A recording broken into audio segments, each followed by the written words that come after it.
வால்பாறை அருகே உள்ள மழுக்காப்பாறையில் குடிலில் தூங்கிக் கொண்டிருந்த 4 வயது சிறுவனை புலி தலையை கவ்வி இழுத்து சென்ற சம்பவம் அதிர்ச்சியை ஏற்படுத்தியுள்ளது. கோவை மாவட்டம் வால்பாறை அருகே கேரளா மாநிலத்திற்கு உட்பட்ட மழுக்காப்பாறை பகுதியில் மழுக்காப்பாறை காவல் நிலைய எல்லைக்கு உட்பட்ட அதிரப்பள்ளி பஞ்சாயத்து வீரன்குடில் மலைப்பகுதியில் இன்று அதிகாலை சுமார் 2:15 மணி அளவில் ராகுல் என்ற 4 வயது சிறுவன் தந்தை பேபியுடன் பிளாஸ்டிக் சீட்டால் மூடப்பட்டு குடிலில் தூங்கிக் கொண்டிருந்த போது திடீரென குடிலில் புகுந்த புலி சிறுவன் தலையை கவ்வி இழுத்து செல்ல முயன்றுள்ளது.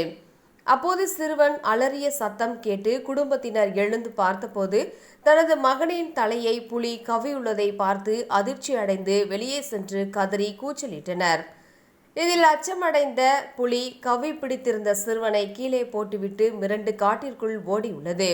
இந்த சம்பவம் குடும்பத்தினர் உடனடியாக அருகே உள்ள மழுக்காப்பாறை காவல் நிலையத்திற்கு தகவல் தெரிவித்தனர். தகவல் அறிந்து சம்பவ பகுதிக்கு விரைந்து சென்ற காவல்துறையினர் காயமடைந்த சிறுவனை மழுக்காப்பாறை டாடா மருத்துவமனைக்கு கொண்டு செல்லப்பட்டு அங்கு முதற்கட்ட சிகிச்சை அளிக்கப்பட்டு மேல் சிகிச்சைக்காக சாலக்குடி தாலுகா மருத்துவமனைக்கு அனுப்பி வைக்கப்பட்டு அங்கு தீவிர சிகிச்சை அளிக்கப்பட்டு வருகின்றது. இந்நிலையில் சம்பந்தப்பட்ட வனத்துறையினர் மற்றும் காவல்துறையினரும் தீவிர விசாரணை மேற்கொண்டு வருகின்றனர். மேலும் இரவு நேரங்களில் குடில்களில் தூங்கும்போது கவனமாக தூங்க வேண்டும் என்றும் அறிவுறுத்தியுள்ள நிலையில் சம்பவம் அப்பகுதி மக்களிடையே பெரும் அதிர்ச்சியை ஏற்படுத்தியுள்ளது.